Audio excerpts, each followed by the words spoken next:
বলতেছেন আপনার বাবার নাম কি? বলে আমার বাবার নাম হলো আব্দুল্লাহ। এবার হুসাইন ডাকতে বলে নানা গো, আপনার আব্বাকে কয়জন মানুষ চেনে? মদিনার কয়জন মানুষ চেনে? মক্কার কয়জন মানুষ চেনে? আবার আপনার আব্বা যে দুনিয়ায় থেকে বিদায় নিয়েছেন, আল্লাহ আপনার আব্বাকে জান্নাত দিবে না জাহান্নাম দিবে, আপনি কি গ্যারান্টি দিতে পারেন? বন্ধু, হুসাইন এই কথা বলার পরে আমার নবী রহমাতুল্লিল আলামিন বড় আশ্চর্য হয়ে গেছেন। ডাক দে বলে, হুসাইন, আমার আব্বা জান্নাতি হবে না জাহান্নামি হবে? আমার আল্লাহ আমারও সিলাই জান্নাতও দিতে পারে, কোনো গ্যারান্টি নাই। এবার হুসাইন ডাক দে বলে, না না গো, আমার আব্বা জানলে চেনেননি, আমার আব্বার পরিচয় জানেননি। আমার আব্বা হলো হযরত শেরে খুদা আলী রাদিয়াল্লাহু তাআলা আনহু, যেই মানুষটাকে আমার আল্লাহ রব্বুল আলামিন দুনিয়ায় থেকে জান্নাতের সার্টিফিকেট দিয়েছে। হুসাইন বলতেছেন আমার আব্বা জানকে আল্লাহ তাআলা দুনিয়ায় থেকে জান্নাতের সার্টিফিকেট দিয়েছেন। ও নানা, এই দিক দিয়ে কিন্তু আমি তোমার চাইতে বড়। সুবহানাল্লাহ বলেন। সমস্ত সাহাবায়ে কিরাম বড় আশ্চর্য হয়ে গেছে। এবার হুসাইন ডাকতে বলে, না না গো, আমার 2 নম্বর প্রশ্ন, আপনার মায়ের নাম কি? নবী মুহাম্মদ ডাকতে বলে, হুসাইন, আমার মায়ের নাম হলো আমেনা। হুসাইন ডাকতে বলে, না না গো, আপনার মাকে দুনিয়ায় আপনার মাকে মদিনার কয়জন মানুষ চেনে? আপনার মা জান্নাতি না জাহান্নামী বলেন তো দেখি। এবার নবী ডাকতে বলে, হুসাইন, আমার মায়ের নাম হলো আমেনা। আমার মা ইসলাম গ্রহণ করছে কি করে নাই? আল্লাহ জান্নাতও দিতে পারে জাহান্নামও দিতে পারে। এবার হুসাইন ডাকতে বলে, না না ও নবীর সাহাবী, তোমরা শুনে নাও, আমার মায়ের নাম হলো খাতুনে জান্নাত হযরত ফাতেমাতুজ জোহরা।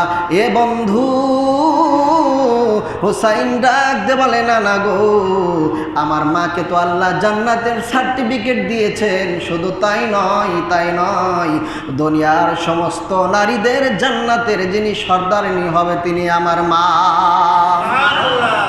ও নবীজি, এই দিক দিয়ে কিন্তু আমি আপনার চাইতে বড়। সমস্ত সাহাবায়ে কিরাম বড় আশ্চর্য হয়ে গেছে। আমার বন্ধুরা রে, এক পর্যায়ে হযরত আলহামদুলিল্লাহিল আকরামিল্লাযী খালাকাল ইনসানা ওয়া কাররামা ওয়া আল্লামাহু মিনাল বায়ানি মা লাম ইয়ালাম فسبحان الذي لا يحصى امتنانه باللسان ولا بالقلم نشهد أن لا إله إلا الله وحده لا شريك له الذي أرسله بالحق بشيرا ونذيرا وداعيا إلى الله بإذنه وسراجا وقمرا منيرا فقد قال الله تعالى في كلامه المجيد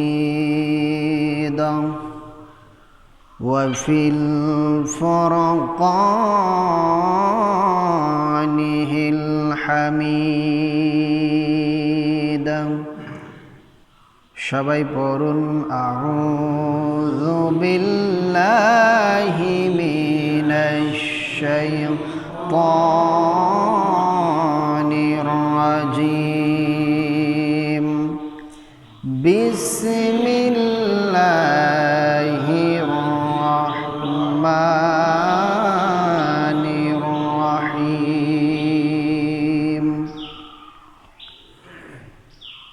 ইন্নাল্লাযীনা আমানু ওয়া আমিলুস সালিহাতি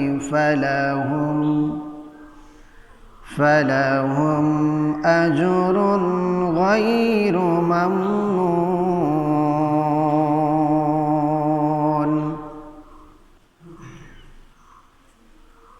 وعن حذيفة رضي الله تعالى عنه قال رسول الله صلى الله عليه وسلم: لا يدخل الجنة قاتل. وقال الله تعالى: إن الله وملائكته يصلون على النبي يا أيها الذين آمنوا صلوا عليه وسلموا تسليما. সকলে মুহাব্বতের সঙ্গে দুরূদ ইব্রাহিম পড়ি। আল্লাহুম্মা সাল্লি আলা মুহাম্মাদিন ওয়া আলা আলি মুহাম্মাদ كما صليت على إبراهيم وعلى آل إبراهيم إنك حميد مجيد. اللهم بارك على محمد وعلى آل محمد كما باركت على إبراهيم وعلى آل إبراهيم إنك حميد مجيد. الحمد لله. লাখো কোটি শুকরিয়া সেই মহান তাবারক তাআলার আলিশান দরবারে সকলেই উচ্চ আওয়াজে সেই মহান তাবারক তাআলার শুকরিয়া আদায় করছি, যেই মহান তাবারক তাআলা আমাকে আপনাকে অত্যন্ত ভালোবেসে হাজারো মানুষের ভিতর থেকে প্রিয় মানুষ হিসেবে কবুল করে তার বিশাল আকাশের নিচে প্রশস্ত জমিনের উপরে তার ঘর মসজিদে আসা এবং বসার তৌফিক দান করলেন। এই জন্য সকলেই খুশি না বেজার, কম না বেশি? তাহলে সকলেই প্রাণ উজাড় করে আকাশ বাতাসকে মুখরিত করে সেই মহা মালিকের দরবারে শুকরিয়া আদায় করছি। আলহামদুলিল্লাহ। আরো জোরে বলি আলহামদুলিল্লাহ। লাখো করে দরুদ সেই নবীর প্রতি, সেই নিতার প্রতি, সেই রাসূলের প্রতি, যেই নবীজির আদর্শের মধ্যে রয়েছেন ইহকাল এবং পরকালের মুক্তি। সকলেই সেই নবীর প্রতি পবিত্র জবান থেকে, দিল থেকে শিরিক মুক্ত, বিদআত মুক্ত দরুদ প্রেরণ করি। সকলেই পড়ি সাল্লাল্লাহু আলাইহি ওয়াসাল্লাম। সম্মানিত হাজিরিন, আল্লাহ তাআলার মহান আল গ্রন্থ আল কোরআন থেকে সুপরিচিত ছোড়া কোরআনুল কারিমের 30 নম্বর পারা 95 নম্বর সূরা সূরাতুত তিনের 6 নম্বর আয়াতে কারিমা তেলাওয়াত করেছি। রাসূল পাক সাল্লাল্লাহু আলাইহি ওয়াসাল্লামের অসংখ্য অগণিত পবিত্র জবানের হাদিস মুবারক থেকে ছোট্ট একটি হাদিস পাঠ করেছি। আল্লাহ তাআলা যদি তৌফিক দান করেন এবং আপনারা যদি আমার জন্য দোয়া করেন, এই আয়াতে কারিমা এবং হাদিসের উপরে কয়েকটি কথা বলবো। আল্লাহ রাব্বুল আলামিন সেই তৌফিক আমাকে দান করুন। সকলে বলে আমিন। আরও জোরে বলে আমিন। সম্মানিত হাজিরিন, এই সূরার প্রথম দিকে আল্লাহ তাআলা মানুষ যে শ্রেষ্ঠ জাতি, মানুষকে যে আল্লাহ তাআলা আশরাফুল মাখলুকাত, শুধু তাই নয় সবচাইতে সুন্দর করে সৃষ্টি করেছেন, তার বর্ণনা করেছেন। আল্লাহ রাব্বুল আলামিন এই আয়াতে কারিমার ভিতরে বলেছেন, ইন্নাল্লাযীনা আমানু ওয়া আমিলুস সলিহাত। আল্লাহ বলেছেন নিশ্চয় যারা ঈমানদার, ঈমান এনেছে, ঈমান আনার পরে ঈমানের সাথে সাথে ঈমানের পাশাপাশি যে ব্যক্তি আমল করেছে, কোন আমল? ওয়া আমিলুস সলিহাত, আমলে সলেহ, নেক আমল। কোন আমল? নেক আমল। যখনই আল্লাহ তাআলা বলেছেন ওয়া আমিলুস সলিহাত, পৃথিবীতে যত ভালো কাজ আছে, আল্লাহ তাআলা যেই সমস্ত বিধানকে হুকুম করেছেন সেই বিধান সহ যত ভালো কাজ আছে সমস্ত ভালো কাজকে আমলে সলেহ বলা হয়েছে। আর আল্লাহ বলেছেন যারা ঈমান এনেছে, ঈমান আনার পরে যারা আমলে সলেহ করেছেন, ফালাহুম আজরুন গায়রু মামনুন, আল্লাহ বলতেছেন তাদের জন্য রয়েছে এমন প্রতিদান, এমন আজর, এমন পুরস্কার, যেই পুরস্কারের কোনো সীমারেখা নাই। আল্লাহু আকবার বলেন। পৃথিবীর প্রত্যেকটা বস্তু, পৃথিবীর প্রত্যেকটা জিনিস, সব কিছুর শুরু আছে, শেষও আছে, ঠিক কিনা? কিন্তু আখিরাতের প্রত্যেকটার জিনিসের শুরু আছে, শেষ নাই। আবাদান আবাদা, সেখানে চিরকাল সে মানুষ যদি জান্নাতি হয় সেখানে চিরদিন আরামের মধ্যে বসবাস করবে। খালিদিনা ফিহা আবাদা, কোনো জিনিস তাকে সেখান থেকে বের করতে পারবে না, এমন কি সেখান থেকে সে কোনো দিন বের হতেও পারবে না, চাই সে জান্নাতি হোক চাই সে জাহান্নামী হোক। এই জন্য আল্লাহ বললেন যে নিশ্চয় যারা ঈমান এনেছে, ঈমান আনার পরে যারা আমলে সলেহ করেছে, আমি আল্লাহ রাব্বুল আলামিন তাদের জন্য এমন প্রতিদান, এমন আজর, এমন নিয়ামত রেখে দিয়েছি, ফালাহুম আজরুন গায়রু মামনুন, যেই নিয়ামতের কোনো সীমারেখাই নাই। সুবহানাল্লাহ বিহামদিহি।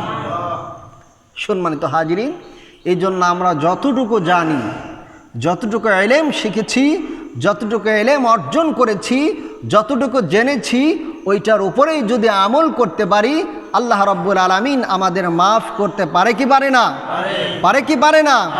অবশ্যই পারে। আল্লাহ সেই আজর অনুযায়ী আমাদেরকে প্রতিদান দিয়ে থাকবেন। আল্লাহর নবীজির অত্যন্ত একজন বিনয়ী সাহাবী, যার নাম হলেন হযরতে হুযায়ফা রাদিয়াল্লাহু তাআলা আনহুম।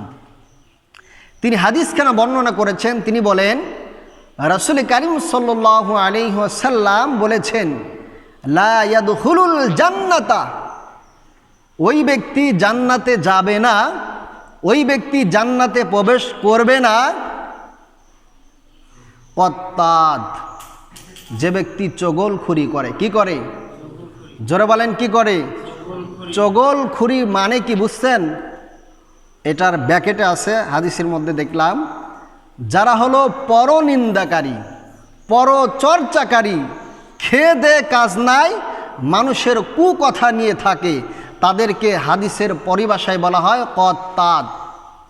এদেরকে বলা হয়েছে হাদিসের ভাষায় কত্তাদ, চগলখুরিকারী। এই ব্যক্তি কখনো জান্নাতে প্রবেশ করবে না। ঘোষণাকার আল্লাহ এবং তার রাসূলের। লা ইয়াদখুলুল জান্নাহ, আমরে সিগা ব্যবহার করা হয়েছে। লা মানে না, ডিসিশন হয়ে গেছে। ইয়াদখুলুল জান্নাহ, সে জান্নাতে প্রবেশ করতে পারবে না। এই জন্য পরনিন্দা, পরচর্চা এটা খুব মারাত্মক গুনাহ। বিগত সপ্তাহে আমি একটা হাদিস বলেছিলাম, এ সম্পর্কে কোরআনের আয়াতও আসছে। যে তোমরা যদি তোমাদের ভাইয়ের গোশত খাওয়াকে হালাল মনে করো তাহলে তোমরা পরনিন্দা পরচিন্তায় লিপ্ত থেকো।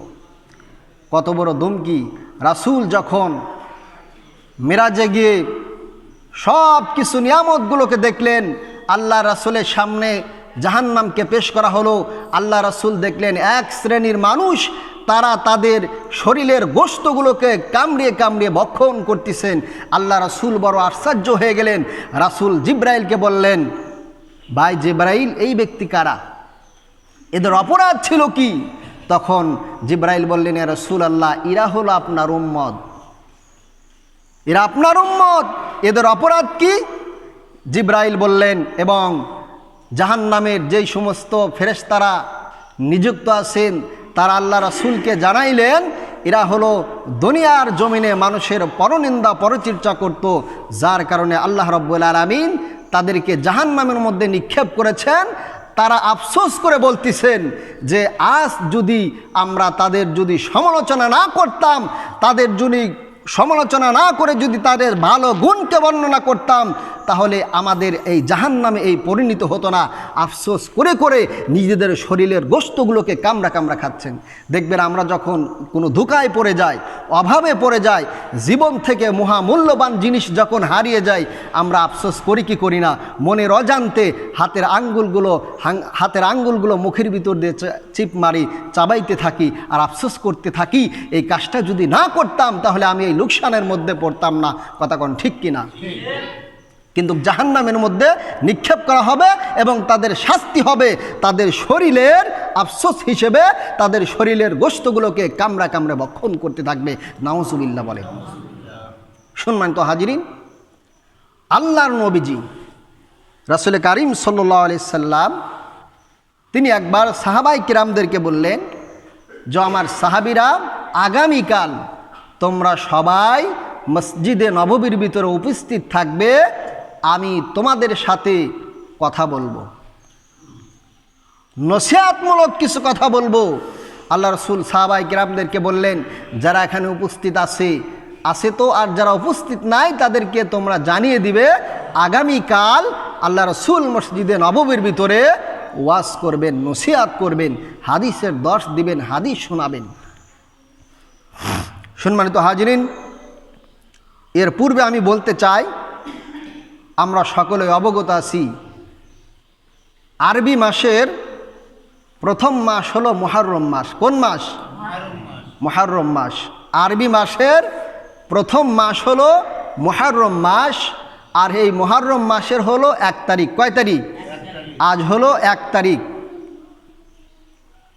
আমরা সকলেই অবগত আছি রাসূল কারীম সাল্লাল্লাহু আলাইহি ওয়াসাল্লামের কলিজার টুকরা হযরতে আম্মাজান ফাতেমাতুজ জোহরার কলিজার টুকরা হুসাইন রাদিয়াল্লাহু তাআলা আনহুকে কি করেছিলেন? কারবালার ময়দানে শহীদ করেছিলেন। তারা কারা ছিলেন? মুসলমান নাকি অন্য কোনো দল? মুসলমানই কিন্তু ছিলেন, মুসলমান ছিলেন তারা, শুধুমাত্র ক্ষমতার লোভে। ওদিকে আজকে আলোচনা করব না, যেহেতু আগামী সপ্তাহে আরও আলোচনা করার সুযোগ আছে মুহররম সম্পর্কে। আজ এতটুকুই বলবো, আজ মুহররম মাস হলো সম্মানিত মাস। মুহররমাতুন মানেই হলো সম্মানিত, এটা সম্মানিত মাস।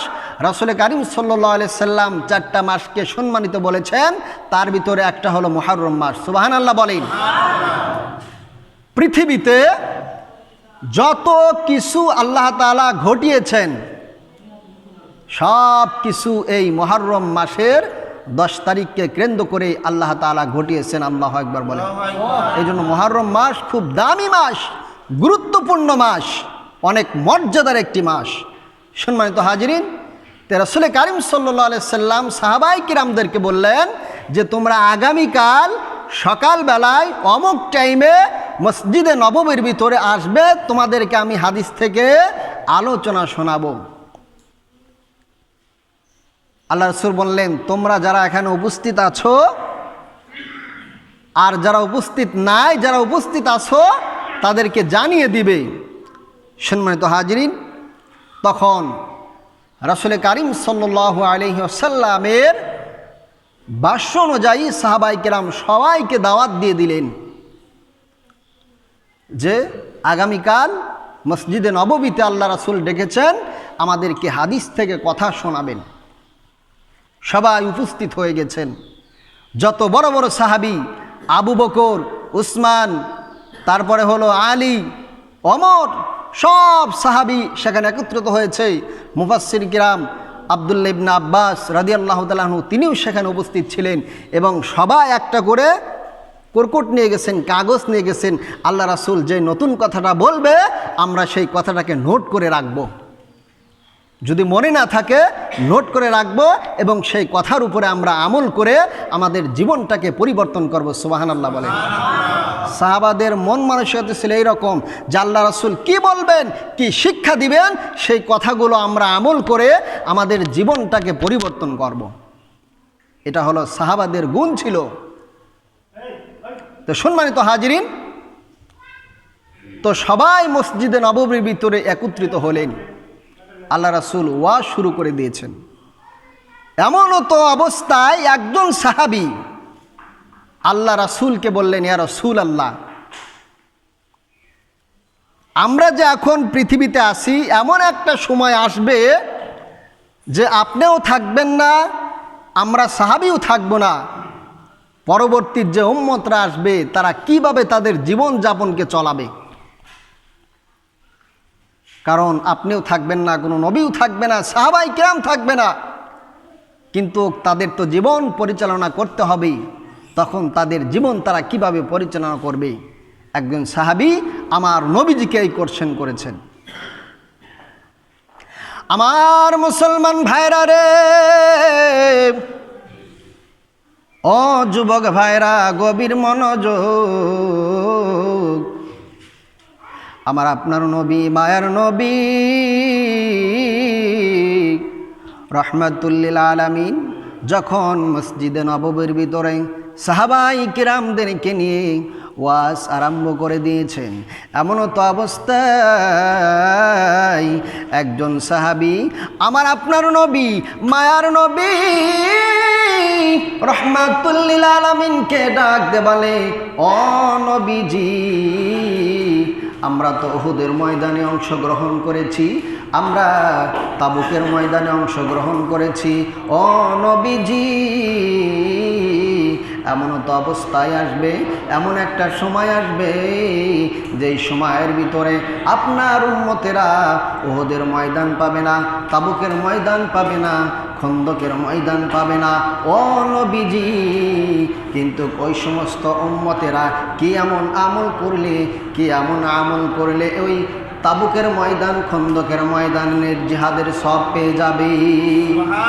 এই প্রশ্ন করেছেন যে কি আমল করলে তারা জিহাদের ময়দানে আমল করলে যেই সব, সেই সব তারা পাবে, সেই আমলের কথা বলে দেন।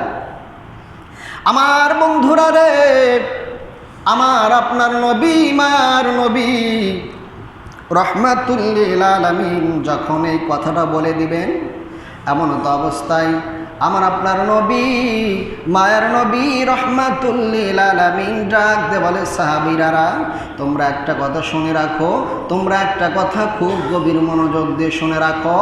এই দুনিয়ার জমিনে, এই পৃথিবীতে যে ব্যক্তি যার সাথে মোহাব্বত থাকবে, কিয়ামতের ময়দানে ওই ব্যক্তির সাথে তার হাসর নাসর হয়ে যাবে। দুনিয়ার জমিনে আপনার মোহাব্বত যদি নবীওয়ালাদের সাথে থাকে, আপনার মোহাব্বত যদি, আপনার সম্পর্ক যদি আলেমদের সাথে থাকে, আপনার মোহাব্বত যদি ভালো মানুষের সাথে থাকে, ওই কিয়ামতের দিন আপনার হাসর নাসর ওই ব্যক্তির সাথে হবে। এ বন্ধু,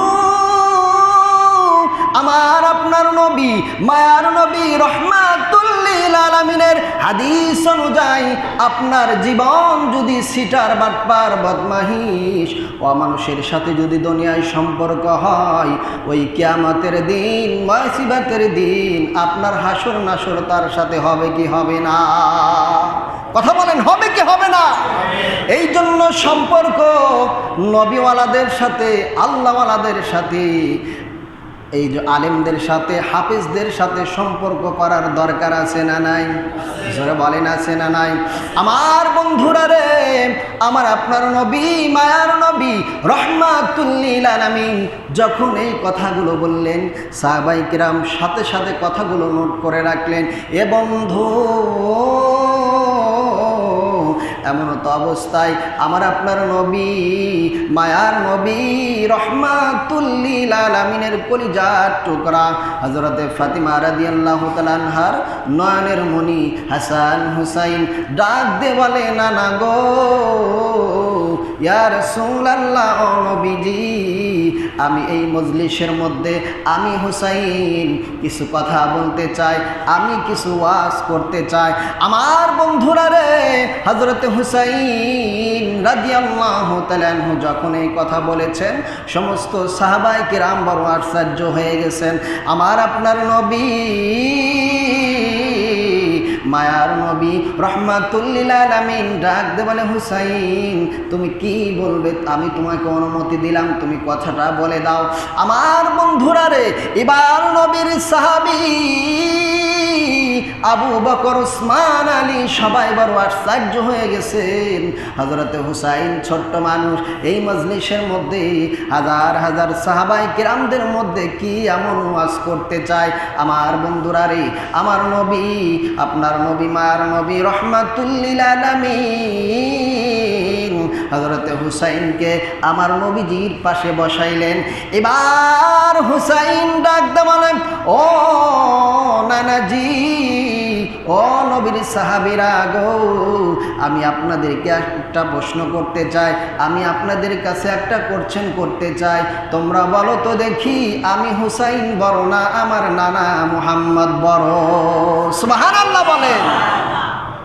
আল্লাহর নবীর সাহাবী,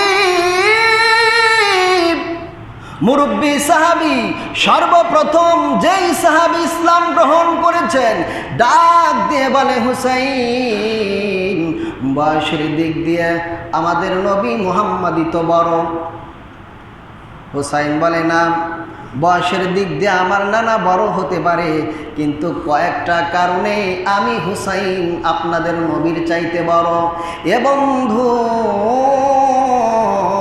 হুসাইন যখন এই কথা বলেছে, সঙ্গে সঙ্গে হযরতে ওমর ডাক দিয়ে বলে, আরে আলী, আমার সন্তান আব্দুল্লাহ যদি এই ধরনের কথা বলতো, আমি ওমর সাথে সাথে আমার ছেলে আব্দুল্লাহর কণ্ঠটাকে স্তম্ভ করে দিতাম, তাকে একটা কথা বলার সুযোগ দিতাম না।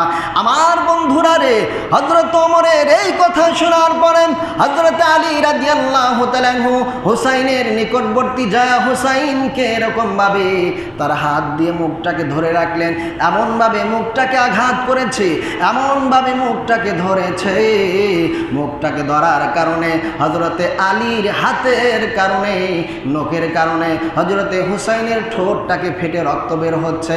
আমার বন্ধুরা রে, আমার নবী, মায়ার নবী রহমাতুল লিল আলামিন হযরত আলীকে ডাক দিয়ে বলে, আলী, ছেড়ে দাও, ছেড়ে দাও, আমার কলিজার টুকরা হুসাইনের ঠোঁট দিয়ে রক্ত বাইর হয়ে গিয়েছে।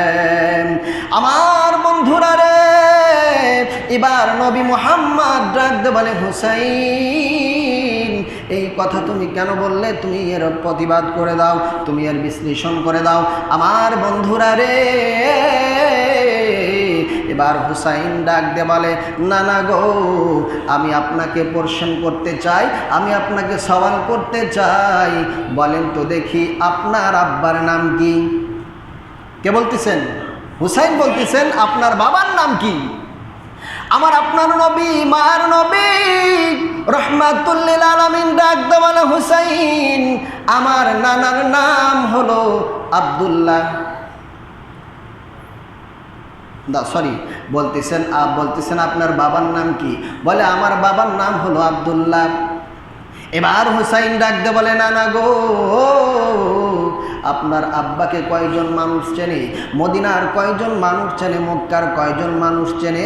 আবার আপনার আব্বা যে দুনিয়ায় থেকে বিদায় নিয়েছেন, আল্লাহ আপনার আব্বাকে জান্নাত দিবে না জাহান্নাম দিবে, আপনি কি গ্যারান্টি দিতে পারেন? বন্ধু, হুসাইন এই কথা বলার পরে আমার নবী রহমাতুল লিল আলামিন বড় আশ্চর্য হয়ে গেছেন। ডাক দিয়ে বলে, হুসাইন, আমার আব্বা জান্নাতি হবে না জাহান্নামী হবে? আমার আল্লাহ আমারও সিলাই জান্নাতও দিতে পারে, কোনো গ্যারান্টি নাই। এবার হুসাইন ডাক দিয়ে বলে, না না গো, আমার আব্বা জানলে চেনেননি, আমার আব্বার পরিচয় জানেননি। আমার আব্বা হলো হযরত শেরে খুদা আলী রাদিয়াল্লাহু তাআলা আনহু, যেই মানুষটাকে আমার আল্লাহ রব্বুল আলামিন দুনিয়ায় থেকে জান্নাতের সার্টিফিকেট দিয়েছে। হুসাইন বলতেছেন, আমার আব্বা জানকে আল্লাহ তাআলা দুনিয়ায় থেকে জান্নাতের সার্টিফিকেট দিয়েছেন। ও নানা, এই দিক দিয়ে কিন্তু আমি তোমার চাইতে বড়। সুবহানাল্লাহ বলেন।